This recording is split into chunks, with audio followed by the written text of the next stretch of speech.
بسم الله والحمد لله والصلاة والسلام على أشرف الأنبياء والمرسلين نبينا محمد صلى الله عليه وسلم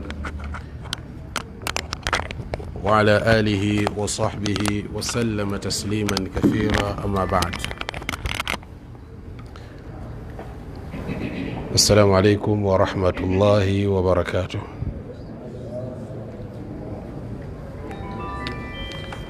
يقول المؤلف رحمه الله تعالى: كتاب المنهيات وكتاب الأمور المنهي عنها، باب تحريم الغيبة والأمر بحفظ اللسان. قال الله تعالى: ولا يغتب بعضكم بعضا أيحب أحدكم أن يأكل لحم أخيه ميتا فكرهتموه واتقوا الله إن الله تواب رحيم. وقال الله تعالى: ولا تقف ما ليس لك به علم إن السمع والبصر والفؤاد كل أولئك كان عنه مسؤولا. وقال تعالى: ما يلفظ من قول إلا لديه رقيب عتيد. إمام النووي رحمه الله تعالى omulyango guno yagugguzaawo ne ayati za Qur'an. Baabu tahrimu al-ghiba. Omulyango guno akulaga agenda kunnyonnyola kiri haramu okugeya. Okugeya kiri haramu, era n'okulaga nti omuntu akubirizibwa okukuuma olulimi lwe oba alagirwa okukuuma olulimi.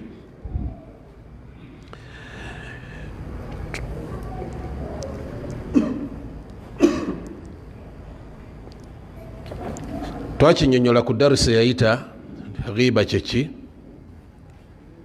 Ghiba an tadhkura akhaka bima yakrah, okwogera ku munno ekintu kyatamwa, ekintu ekimunakuwaza, ekintu ekimunyiiza.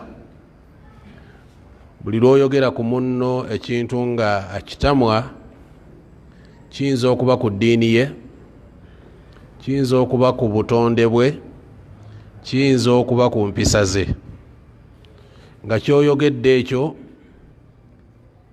kyekimu ku bintu ebimunakuwaza. Oyinza okuba nga oyogedde ku ddiini nga bwe twakikoonako mu darusi yayita, oba nga oyogedde ku mpisa ze, oba oyogedde ku kikula kye. Era netukiraba nti al-ghiba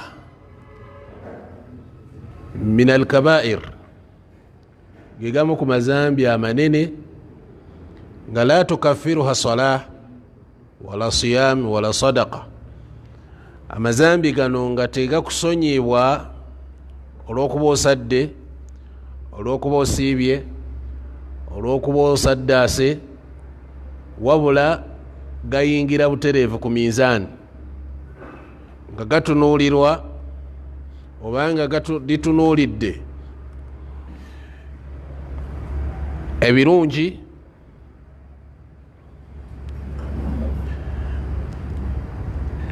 kitegeeza nti amazambi gano lyerimu ku mazambi gagasibwa ku minzaani.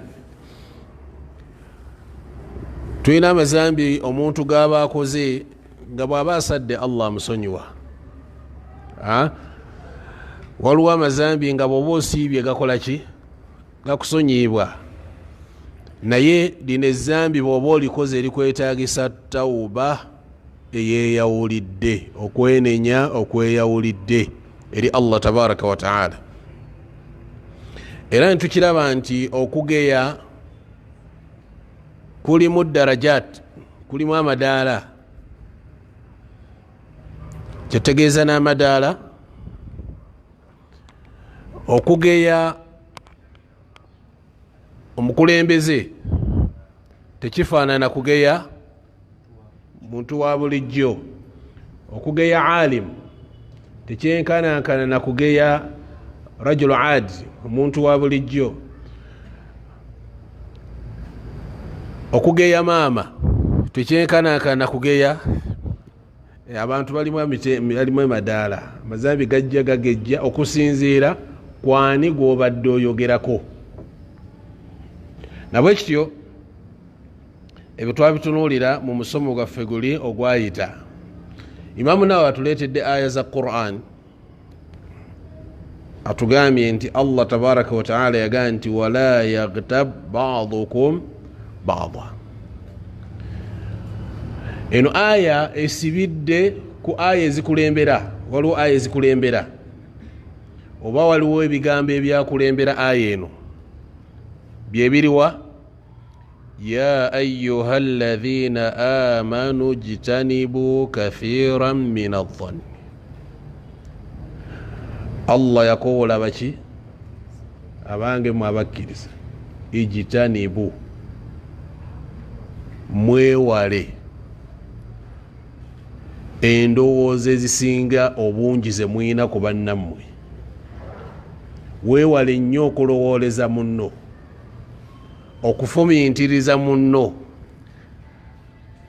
Kiyinza okujja mu mbeera ey'okufumiintiriza n'olaba munno ng'alina wayimiridde n'oga oyo kayimiridde awo kati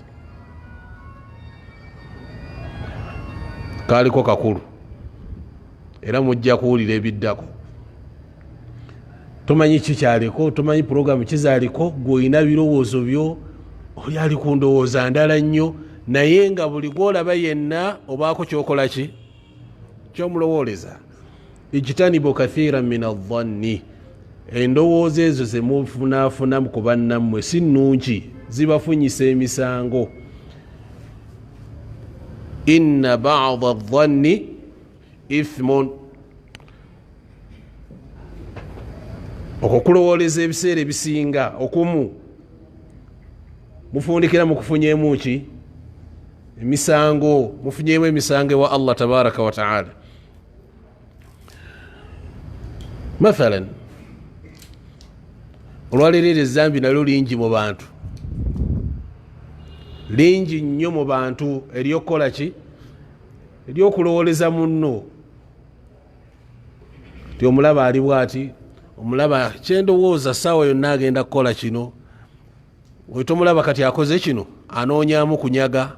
Tomulaba oyo kati akola kino yandibanga ayagala kubba, yandibanga ayagala kwenda, yandibanga ayagala. Gwe banno balowooleza bibi. Kibala nti omusiraamu omulungi bw'olaba munno ng'alina ensobi gy'akoze, sooka kukola tafsiiri nnungi nga tonnakola mbi. La'allahu ayinza okuba nga oba yeerabiddemu, ayinza okuba nga afunyeemu obuzibu ku mutwe, oba ayinza okuba, sooka olowooze birungi.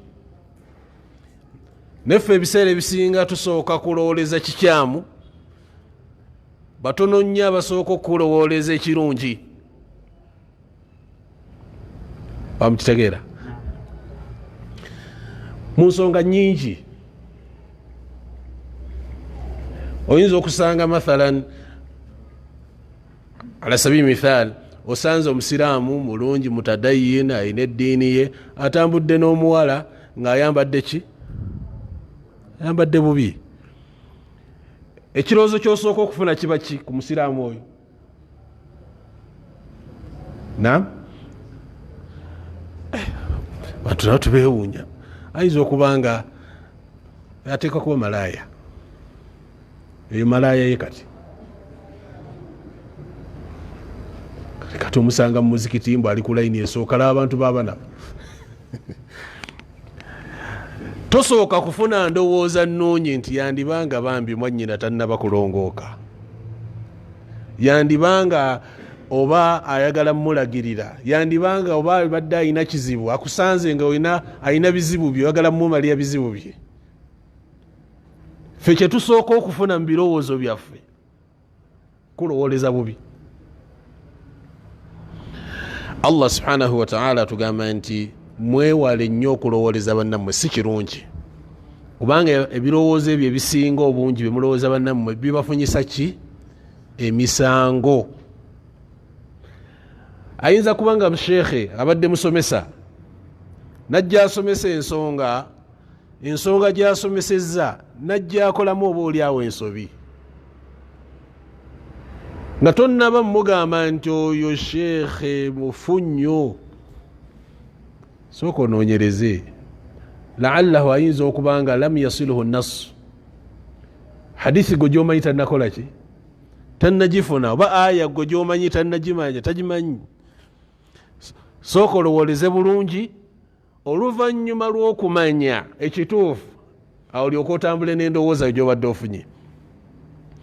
Era ekyo Nabbi Muhammad sallallahu alaihi wasallam yakikozesanga nnyo. Bwe yakusanganga mu mbeera ng'akubuuza kyekikozeseza kino musira, omala munnyonnyola ky'owulira muli mu bwongo, n'alyoka kutereeza nti bwebanga endowooza bwetu bwebadde ekituufu kirina kuba bwe kiti ne bwe kiti. Wamukitegedde? Ayina gwe yasanga asibye akawuzi ku mukono, yamubuuza, yamugamba atya? Yali asibyeko akawuzi akaddugavu ku mukono. Nabbi sallallahu alaihi wasallam yamubuuza, musiraamu, ma hadhi, kikino kyotadde ku mukono? Naye ya Rasulallah, min alwahina, kano kayamba okutangira agazibu agamu okutuukako. Namuga inziha fa innaha la taziduka illa wahna. Yamulagirawo mu bwangu nti kajjeeko mangu, tekayina kyekakwongera okuggyako. Naye yamala kumanya kyono kyali. Ne kati ebiseera ebisinga ffe tulamula nnyo omuntu nga tetunnamanya, tannakunnyonnyola, tannakola kigo n'olamula bulamuzi. Waliyadhu billah. Wala tajassasu, wala tajassasu. Temuddaawo ne mweketterera buli omu n'aketta munne, noddaawo kwettaketta oyagala kumanya gundi. Puroguramu ze zitambula ziti ozimanyiiko? Ofaaki n'abantu. Bw'olaba akantu kakoze oyagala nnyo okamanye, buli kantu konna okamanye. Esente zikola yazigyewa, bikwatirako wa? Wala tajassasu. Toddaawo n'oketterera munno ng'oyagala okumanya buli kantu konna akamukwatako.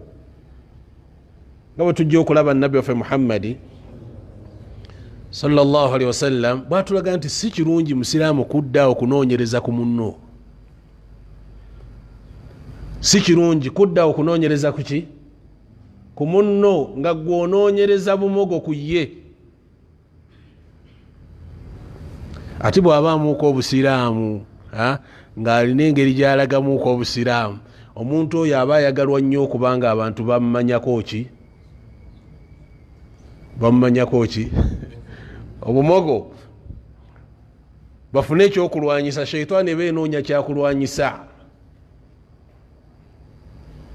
Mwolaba agenda mu muzikiti, nze muyinako amawulire oyo nga nagababuulidde wano mu muzikiti, muyinza n'omugoba mu muzikiti. Munoonyereza paka lwentuuse, la hawla wala quwwata. Ofaaki n'abantu, okitegedde? Manya ebyokungulu ebyomunda bate. Ala kulli hal, Allah akugambye nti wala tajassasu. Kati wano wayingirizaawo ensonga endala nti wala yaghtab ba'dukum ba'dha. Temuddangaawo noddaawo ne mwegeya, oli n'ageya munne. Ofaaki ne banno, lwaki ogeya omuntu? Yasooka tugaana kugeya, bwe yamala n'atukubira ekifaananyi ky'omuntu ageya. Wala yaghtab ba'dukum ba'dha. Toddaawo n'ogeya banno. Okugeya twakyogera, tukimanyi kye kitegeeza. Allah akugambye nti toddangaawo n'ogeya banno. ayuhibbu ahadukum an yakula lahma akhihi maita.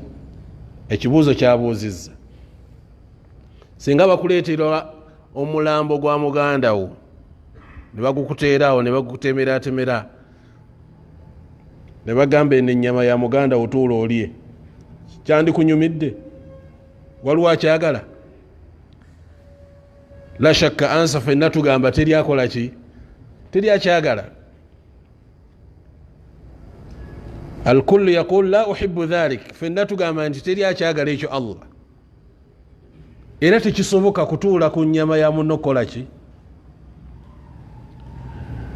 Ayuhibbu ahadukum an yakula lahma akhihi maitan. Allah yakimanya nti ansa fenna ejja kuba nti ki? Nedda, teri akyagala.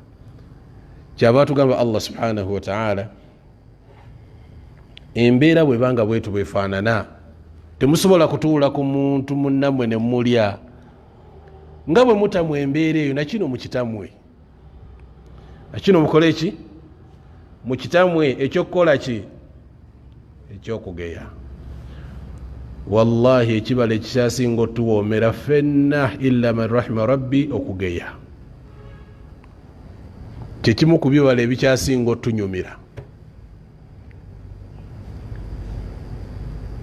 Nolaba gundi n'omugeya, nolaba gundi n'ogeya, nolaba gundi n'ogeya, nolaba gundi n'ogeya. Ekkiro z'ennyama ze tuli ez'abantu Allah yazimanyi. Okuggyako Allah gwaba asaasidde. Era nga bwe tulaba nti omubaka Muhammad sallallahu alaihi wasallam yatukubiriza nnyo kuuma olulimi. Kuuma nnyo ki? Ekibuuzo, lwaki Allah subhanahu wa ta'ala yageraageranya omuntu ageya n'omuntu alya omufu? Lwaki Allah yabageraageranya? Abageraageranya lwa nsonga nti gw'omuntu ageya, gw'ogeya tabaawo, si bwe kiri? Tasobola kwerwanako nti ya musiraamu byonjogerako si bituufu. Omwogerako n'omwogerako agagambo gangi, tasobola kukola ki? Kwerwanako. Nga bw'olaba omufuuse nga baleeta mayiti, oli n'aleeta ekijambiya n'atandika ogitematema, yeerwanako? Mayiti esobola okwerwanako? Tewaayo ontemye nnyo omukono, tesobola kwerwanako. Kati nga bw'olaba nti okutematema ennyama y'omuntu ono omufu atasobola kwerwanako, ofa ki n'okulya ennyama y'omuntu ataliiwo atasobola kwerwanako? Bwe kibanga kino mukitamwa, nakiri nakyo mukitamwe. Otegedde enjala gundi eriwo? Lwaki Allah yageraageranya omuntu ageya ku muntu akola ki? Ku muntu alya omuki? Muganda omufu. Allah kyava tugamba nti wattaqullah, mutyani, mutye Allah subhanahu wa ta'ala. Allah yatulagira oluvannyuma aya eyo n'atugamba nti mutye Allah. Mwabageya bannammwe, mwaboogera ku bannammwe, mutye Allah. Wattaqullah. Ekitegeeza nti omuntu ageya talina ttaqwa. Yensonga lwaki Allah amulagira okukola ki? Okumutya. Mutye Allah subhanahu wa ta'ala. Wattaqullah inna Allaha tawwabur rahim. Mazima Allah subhanahu wa ta'ala akkiriza omuntu aba yeenenyezza, ate era Allah subhanahu wa ta'ala musaasizi. Allah musaasizi. Nabwe kityo omuntu ateekeddwa okukimanya nti bw'osobola okubanga ofunye akamogo ka munno k'alina n'okasaasaanya mu bantu, n'otambula ng'ogenda oyogera ku bumogo bwa banno, tokkakasa kikumi ku kinnaakyo nti naawe lindirira obwo bugenda kuvaayo. Bw'oyogera obumogo bwa banno n'ekigenderero eky'obbaswaza, n'ekigenderero eky'okubanga omugoba ku bantu, abantu bamumanye, nja mujjayo abantu basobole okuba nga bamutegeera, nga kyekigendererwa kyo baawo ng'okimanyi nti naawe Allah agenda kujjayo ebibyo. Ani atugamba ebigambo ebyo? Ye Nabbi Muhammad sallallahu alaihi wasallam. Allah agenda kussizaawo omuntu agenda okujjayo obumogo bwo, oyagala toyagala. Kobenga oli mulamu oba oli mufu, bajja kujjayo ki? Yagamba Nabbi Muhammad sallallahu alaihi wasallam, man tatabba'a awrata akhihi tatabba'a, omuntu yenna agenda anoonyereza obumogo bwa muganda we, agenda anoonyereza obumogo bwa muganda we, tatabba'a Allahu awrata, nawe Allah akola ki? Nawe Allah tetujjaga nti anoonyereza obumogo bwo kubanga asula bumanyi. Okitegedde? Ekitegeeza mu kyo nti naawe Allah agenda kujjayo obubwo. Tatabba'a Allahu awrata, ate gwe Allah agenda kujjayo binene byagenda okubikkula ku gwe, bijjako binene nnyo nga bisinga ebyono. Waman tatabba'a Allahu awrata, Allah bwagamba kujjayo bumogo bwo, yafdahuhu walau fi jawfi rahlih, Allah bajja kuswaza kobe mu kasolya k'ennyumba yo. Ne bw'oba weekwese mu nnyumba yo ajja kujjayo bumogo bwo, ensi ekole ki? Ebumanye. Oyo ayogerwako yaliwa? Ye muntu nga ye omulimu gwe genda kunoonyereza ki? Agenda anoonyereza ku fulani fulani, buli muntu amuyinako ekitabo, buli muntu amuyinako ekitabo. Yatatabba awrat, anoonyereza obumogo bw'abantu. Yensonga lwaki tugamba nti alghiba, okugeya si kirungi. Okugeya si kirungi. Okugeya kiba kitegeeza kwogera bumogo bw'abantu, kubanga kyoyogera asula kimunakuwaza.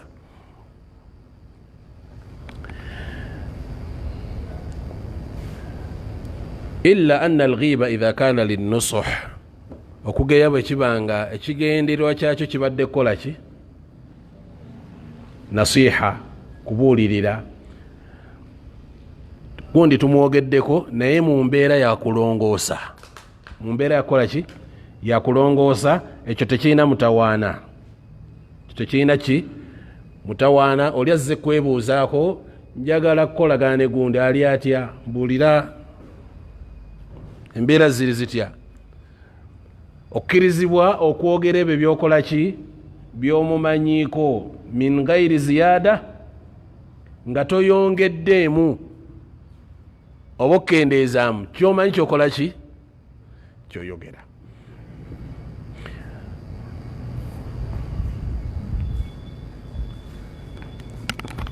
Nga bwe tukiraba ku Nabbi waffe Muhammad sallallahu alaihi wasallam, yatuukirirwa omukyala gwe bayita Fatima binti Qais. Fatima binti Qais yatuukirira Nabbi Muhammad sallallahu alaihi wasallam, n'amugamba nti abasajja basatu bazze nga banjogereza. Abasajja basatu omuli Usama bin Zaid ne Muawiya ibn Abi Sufyan n'omulala bamuyita Abu Jaham.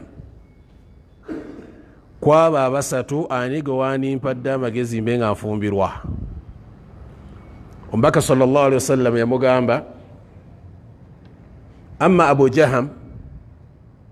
Jaham ye fala yada asahu an atiqi, akaggo tekamuva ku kibegabega. Wa amma Muawiya ye fasa'alukun la mala lahu, sajja mwavu taina ki? Sente taina. Ankihi Usama. Mwaba basatu wandifumbiddwani Usama. Kati Nabbi sallallahu alaihi wasallam yayogera obumogo bw'abaana abameka? Ababiri, abasajja ababiri, Muawiya ne Abu Jaham. Yayogera obumogo bwabwe kyokka nga babutamwa. Kitegerekeka. naye yabwogerera mu mbeera nti waliwo yali azze okukola ki okumwebuuzaako. era mu maaso tujja biraba insha allahu taala waliwo embeera ziri 6 zo teziyingira mu ghiba, teziyingira mu kugeya. insha allahu taala tujja zoogerako ziri mu maaso insha allah. Imaamu Nawawi yazituleetera. ala kulli haal,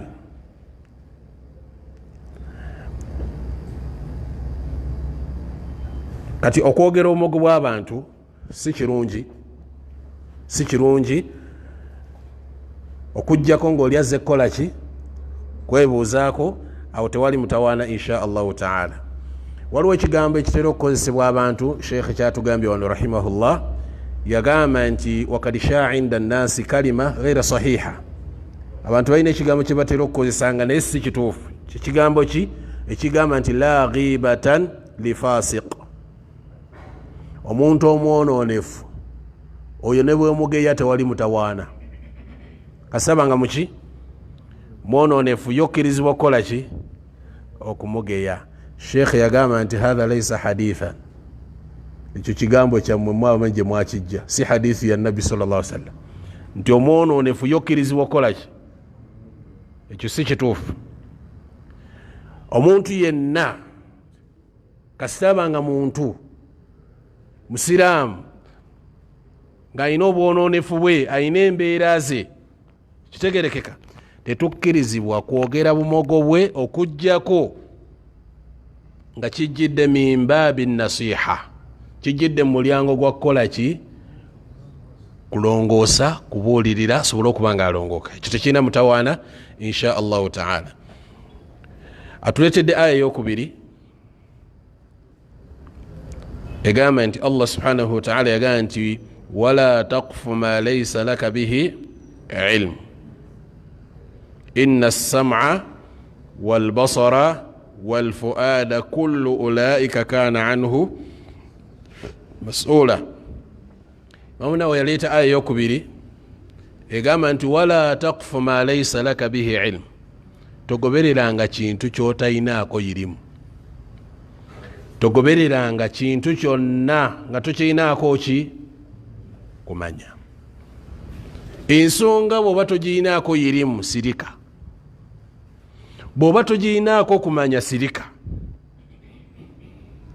yani la tattabi ma laysa laka bihi ilm, togobereranga kintu kyotayinaako ki kumanya. wa hadha annahyu yashmal kulla shay, okuziyiza kuno kubuna buli kintu kyonna, nti tokkirizibwa goberera nsonga yonna nga togirinaako ki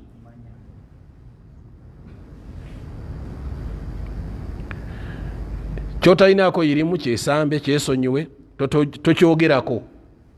waliwo abantu nga bo buli akaba kaliwo alina okulaba nga assaawo comment, alina okyogerako. kiyitawo kitya nga sikyogeddeeko? si buli kintu kyonna nti olina okukyogerako, olina kitegedde. waliwo ebintu bimu nga birina okuyita nga tokoze eki nga tobyogeddeeko, nga okubyogerako n'obutabyogerako sayyan, byonna tebirina njawulo. kati okwogera ku kintu kyotayinaako yirimu, Allah kituganye mu Qur'ani nti wala taqfu ma laysa laka bihi ilm. ate ekyo bwe kidda ku Allah subhanahu wa ta'ala kiba kyabulabe nnyo okwogera ku Allah ekintu kyotayinaako yirimu. okwogera ku Allah ekyo Allah yakikkiriza, ekyo kya bulijjo kyali halaali. ekyo bakubuuza okijjawa, nayo ne magezi okiraba musiraamu. kyotayinaako yirimu tokissa ku Allah, kyabulabe nnyo. ng'omuntu bwanaga nti Allah atugamba mu Qur'ani bw'ati, kitegedde, tekikkirizibwa.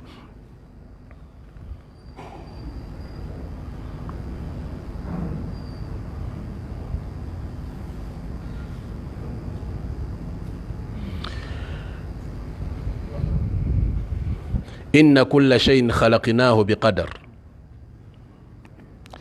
aya ya Qur'ani waliwo amanyi weeri? Naam, eri mu sura ki?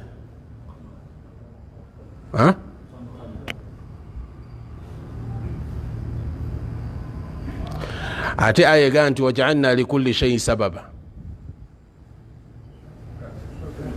Naam, surat al-Kahfi siwe kiri?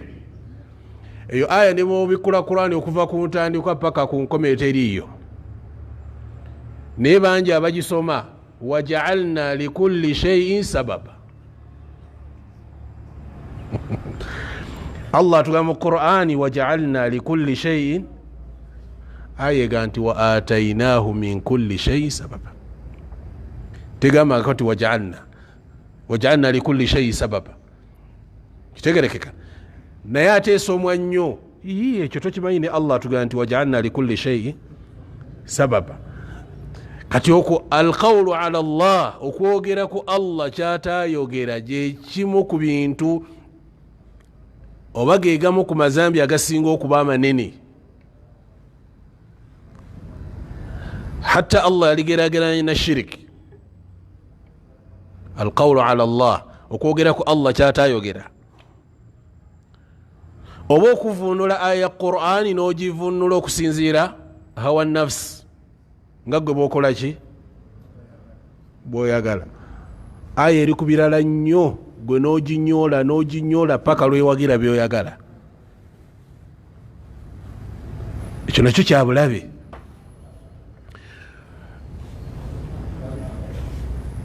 Waliwo hadithi Sheikh gye yatuleetera nti man qaala fi al-Qur'an bira'yihi, omuntu ayogera mu kitabu kya Allah ng'ayogera bira'yihi, kusinziiranga bwendaba, faliyatabawa maq'adahu min an-nar, weteekereteekera akatebe ko mu muliro. Gwayogera mu Qur'an nga bwolaba nga bwokyagala, tekikkirizibwa eri muntu yenna kuvunula Qur'ani nga bwakola ki? Nga bwalaba. Oyinza okuvunula aya n'ogivunula bubi. Tuba nti si kirungi oli kubuuza Sheikh aya netegeeza ki n'omuweerawo amakulu olw'okuba omanyiiko Oluwarabu. Okitegedde? Oyinza okuwa amakulu naye nga Allah sigi yali ayagala. Kibula nti abamanyi ba jahabitha, abamanyi abanene, takuvunulya aya nga tannaddayo mu bitabo bya tafsiri. Takuvunulya aya nga tannaddayo mu bitabo bya tafsiri. Ate ekitali kimu. Lwaki? Khawfan, olw'okutya okwogera ku Allah kyatayogera. Olw'okwogeza Allah kyatayogera kigambo kinene nnyo mu maaso ga Allah subhanahu wa ta'ala. ولهذا يجب على الإنسان التحرز من التسرع فيما ليس له به علم. Omuntu alina okuba nga yeesambira ddala ensonga yonna gy'otalinaako yirimu, naddala ku bikwatagana n'amateeka g'Obusiraamu. Kola ki? Mubitegedde?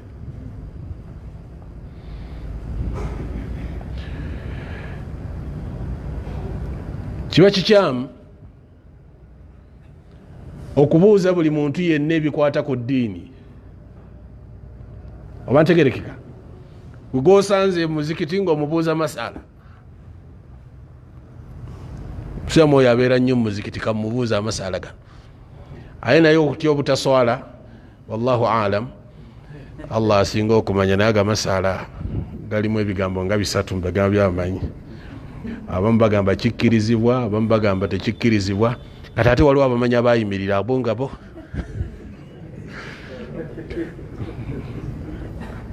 La hawla wala quwwata illa billah. Obutaagala kukola ki? Kukkiriza nti sikimanyi. Bwogamba simanyi tolina buzibu bwonna bw'osanga mu maaso ga Allah. Okusinga lw'onaafata n'olamula by'otamanyi kya bulabe. Ate naawe abuuzizza oba okoze ensobi. Okitegedde? Tosobola kusanga sheekhe n'omubuuza amalina eddagala lijjanjaba kirino, ng'ava mu famasi okutta empekezo, amasheekhe n'eddagala lijjanjaba ki? Nkulamule ntya? Okitegedde? ebyedduniya tumanyi betubuuza, ebya akhira buli gwosanga okola ki? yenna ebiri ku social media olaba oli avaayo awa fatwa noga la hawla wala quwata illa billah. awa fatwa enene nye yetagisa kibari ulama abamanyi abanene bamale kutuula okugyogerako nolwokuba ali wara al kamera alimabega wa kamera nayisa fatwa ekigambo ekinene nyo. olumabega kawe yayisa fatwa nagamba wali omwana yafanga si musiraamu nga nedda oyo mwana yafudde musiraamu okusinziira kwa hadisi ya nabbi sallallahu alaihi wasallam kullu mauludin yuladu ala alfitira, buli azalibwa kuki? kati omwana yali mwana ndoza myaka nga 9 naye kati okusinziira ku myaka egyo gyalina abadde tannaba kutandika kulalikibwako mateeka, era oyo mwana wamujjana biidhinillahi subhanahu wa ta'ala. ani yagamba olamule byotalinaako irimu? abantegeka basiraamu, kiba kyabulabe nnyo okwogera ekintu kyonna kyotalinaako ki? maze okulamula bwotyo mwana musiraamu tewali mutawaana gonna era wamujjana, obuyinza obukulagira nti wamujjana obujjeewa. ala kulli hal ekigambo okwogera ku Allah kintu kyotalinaako yirimu wallahi kyabulabe nnyo nnyo, naddala mu ahkam muki mu mateeka. Allah subhanahu wa ta'ala yagamba nabi Muhammad sallallahu alaihi wasallam qul innama harrama rabbi alfawahisha ma dhahara minha wa ma batana والإثم والبغي بغير الحق وأن تشركوا بالله ما لم ينزل به سلطانا وأن تقولوا على الله ما لا تعلمون. الله yasengeka amazambi gano ng'ava ku ttono paka kulisembayo bunene. qul innama harrama rabbi alfawahisha, bagambe nti omulezi wange Allah yaziiza alfawahisha ebintu by'obwononefu ebyeyolese n'ebyekwese, wal ithma n'atuziiza ebintu ebitufunyisa emisango, wal baghi n'atuziiza okukola obulumbaganyi, wal baghi bighayri alhaq, okukola obulumbaganyi naye nga tobukoze muki? mu mazima. wa an tushriku billahi ma lam yunazzilu bihi sultana, n'okubanga mugatta ku Allah ekintu kye mutayinaako yirimu yonna. ekisembayo wa an taqulu ala Allahi ma la ta'lamun, n'ensonga y'okubanga mwogera ku Allah kye mutamulinaako ki? kye mutayinaako ki? kye mutayinaako kumanya. bakugamba nti eri ezambi erisinga mu mazambi gonna obunene okwogera ku Allah ekintu kyotayinaako yirimu. bikwatagana Allah kakati ate ne muntu munno okumwogerako kyotayinaako yirimu nakyo kikufunyisa ki? kikufunyisa omusango. okujjula ebigambo gundi yagambye bwati ne gundi yagambye bwati ne bwati naye nga butuufu tannabyogera, olimba otemerera. hatta law qila laka annahu qala kadha wa kadha fala ta'tamidu ala hadha, hatta oli ne bwakugamba nti gundi yagambye bwati teweesigamira ku bigambo ebyo, tobyesigamirako okutuusa nga omaze okukakasa obutuufu bwabyo.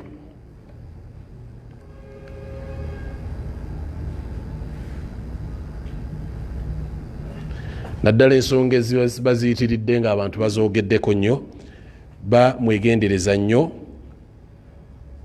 kubanga abantu boogera ebigambo bingi, qiila waqaala, gundi yagambye, kigambibwa, biki, ebintu ebifaanana bwe bityo. ate ng'omubaka Muhammadi sallallahu alaihi wasallam yatulaga nti byebintu Allah byatamwa qila wa qala.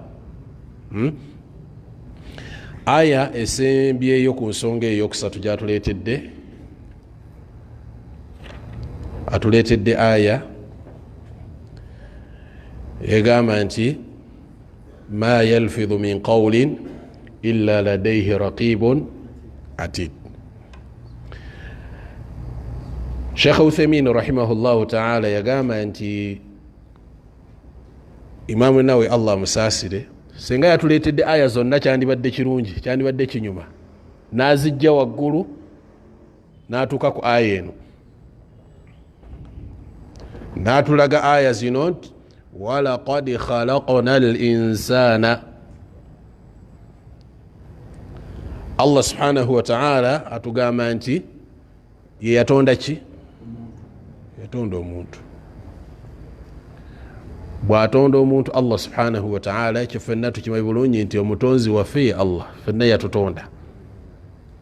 Wal khaliqu ya'lam man khalaq, omutonzi aba amanyi bulungi nnyo kye yatonda, aba akimanyi bulungi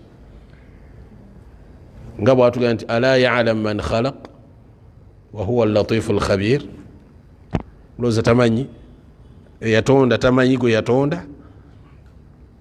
Nabekityo Allah subhanahu wa ta'ala ya'lam bi ahwalina, amanye embeera zaffe, amanye enniya zaffe, amanye ebyomumaaso gaffe, amanye buli kyonna ekitukwatako kyonna, buli kimu akola ki? Yensonga lwaki agaye nti wa na'lam ma tuwaswisu bihi nafsu, nebikutawanya munda muggwe tubimanyi, nebyolowoozaako tubimanyi. Byolowooza obulowooza munda tukola ki? Fenna tutudde wano ne Allah fenna amanyi fenna byetulowooza, fenna byetulowooza abimanyi Allah subhanahu wa ta'ala. Wa na'lam ma tuwaswisu bihi nafsu, byonyumya emboozi hadithu nafsi Allah akola ki? Agimanyi. Ojja nosanga omuntu nga atudde awo naye nga ali mu mboozi n'amala agikunyumiza. Subhanallah, Allah yatonda omuntu. Kakati Allah akugamba nti byonna byonyumya tuba tubimanyi, naye tetukuvunaana birimu byonyumya, tetukuvunaana. Olubereberye yali abivunaana, byolowoozaako nga akuvunaanirawo omutima gwo, emboozi gyonyumya. Olwaleero luno nalikoze kino nenkola kino nenkola kiri mu mutima gwo, yali avunaana, naye yamala nakola ki? Nakijjawo Allah subhanahu wa ta'ala. Kati Allah amanyi byolowooza mu mutima gwo nga tonnayogera. Ya'lamuhu Allah qabla an tatakallam, walakin hal yu'akhidhuka bihi, akuvunaana ekyo? Naam, aina wakuvunaanira di bwebanga efuuse enzikiriza mu mutima gwo, kubanga enzikirizayo tevaayo. Kasiteefuuka nzikiriza nga nfu, ekyaba agenda kukola ki? Ekyaba ajja kuvunaana Allah subhanahu wa ta'ala. Naye bwobanga kirala kyonna kyolowoozezaako ekyo Allah takuvunaana, olw'ensonga Nabi Muhammad sallallahu alaihi wasallam yagaa nti inna Allaha tajawaza an ummati ma haddathat bihi anfusuha. Allah yasonyiwa abantu ba umma yange emboozi gye banyumiza muki? Mu mitima gyabwe. Ma lam ta'mal, ebbanga ly'omala nga totadde mu nkola, au tatakallam, oba kwogera. Bw'ossa mu nkola n'okola, awo batandika okuvunaana. Bw'okyogera batandika okuvunaana. Mathalan, singa omuntu alowooza, muli naafuna ekirowoozo, ne mukyalo ono oba naali muwadde ettalaka, naye muwe ettalaka ndowooza, naye nga mboozi hadithu nafsi, alina kyakunakuwazzaamu, naye mukyalo ono lwaki simuwa ttalaka? Tokyogedde naye kirimu ki? Ttalaka eba erumye, naam talaka eba tennaluma lwaki kubanga tonnaba kwatula ate tonnakissa mu nkola kati Allah subhanahu wa ta'ala tugambye nti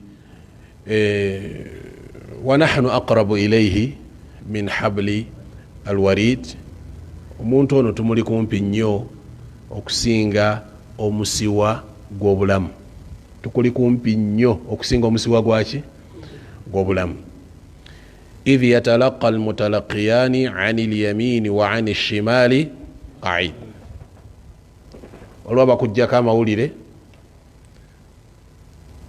amawulire babiri waliwo ali ku ddyo waliwo ali ku kkono waliwo ali ku ddyo waliwo ali ku kkono abo bo otambula nabo toyawukana nabo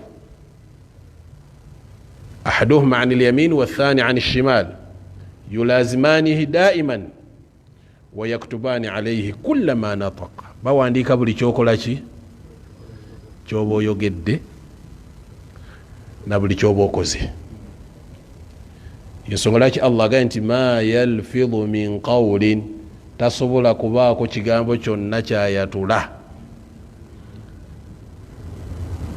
min qawlin min al aqwali kigambo mu bigambo illa ladaihi okujjako nga mu kaseera ako waliwo raqibun nga waliwo ani raqib alondoola atid kitegeeza hadir atabulawo akulondoola atabulawo tekitegeeza nti raqibu linnya lya malayika ne atidu linnya lya malayika nedda bino bitendo bya malayika abakola omulimu ogwo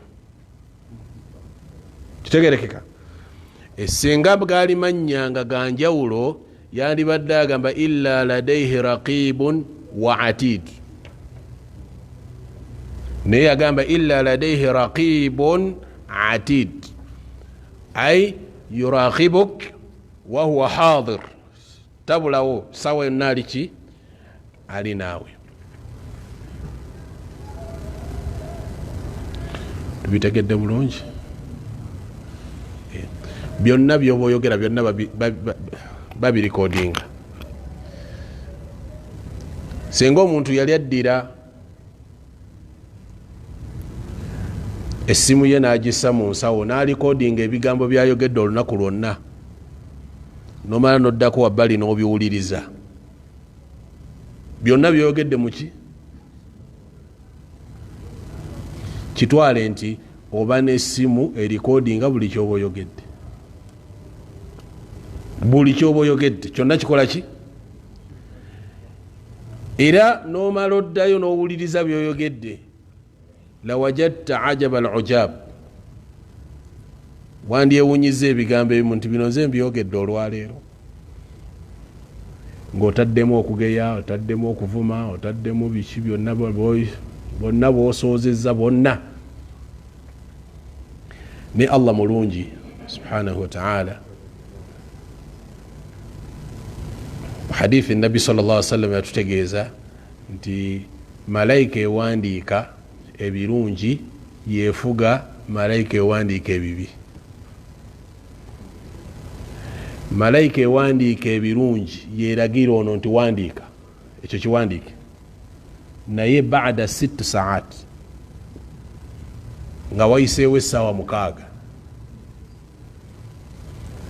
ejja nemugamba nti laallahu yatuub muleke nga tonnakiwandiika ayinza okukola tawuba ayinza okwejjusa ku kyayogedde ayinza okwejjusa ku ki ne bakuwa essaawa 6 bwe ziyitawo ngaaga nti wandiika si wakukola tawuba olwaleero ekyo kyekiwandiike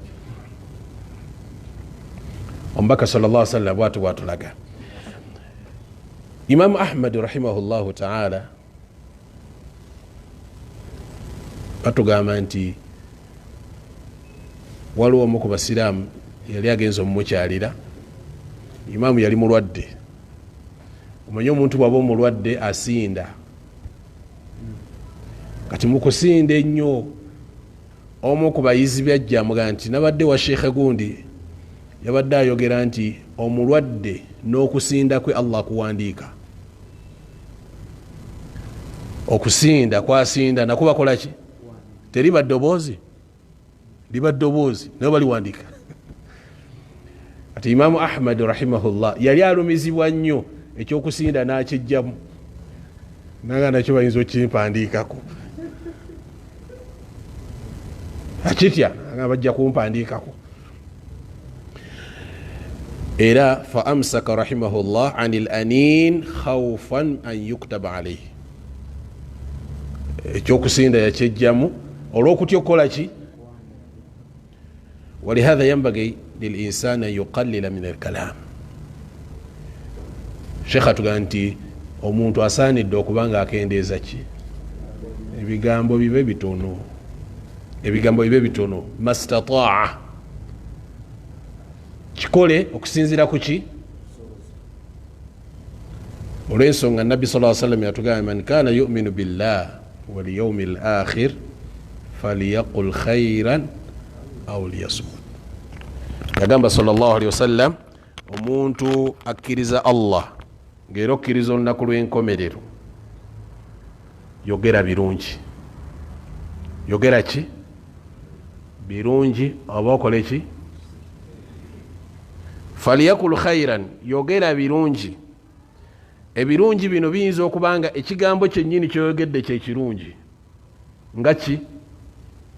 Asomye Qur'ani, alesi adhikari, ebigambo birungi nga byo. Aw khairan, nga kigambo tekigenda mu adhikar naye nga singa oli aba akyogedde kirimu okuba nti kiyingiza essanyu munno, omusanyusizza, omugjeeko ennaku gyabadde nayo olw'ekigambo kikyoyogedde ekirungi. Kati ng'ekigambo kiyinza okuba nga si kirungi ku lwakyo naye olw'obulungi obugenda okivaamu nekifuuka ki? Nekifuuka kirungi. Falyakul khairan aw liyasmut, yogera birungi oba okole ki? Oba osirike. Almuhim, Sheikh kyakimuleseza ebigambo ebyo byonna byonna nti min jumlatil aqwal, mu bimu ku bigambo ebingi ennyo mu bigambo ebiwandiikibwa alghiba. Mu bigambo ebikuwandiikibwako mulimu kye bayita ki? Alghiba. Fahdhar an tuktaba alayka, weewale nnyo okuwandiikako nti obadde mubakola ki?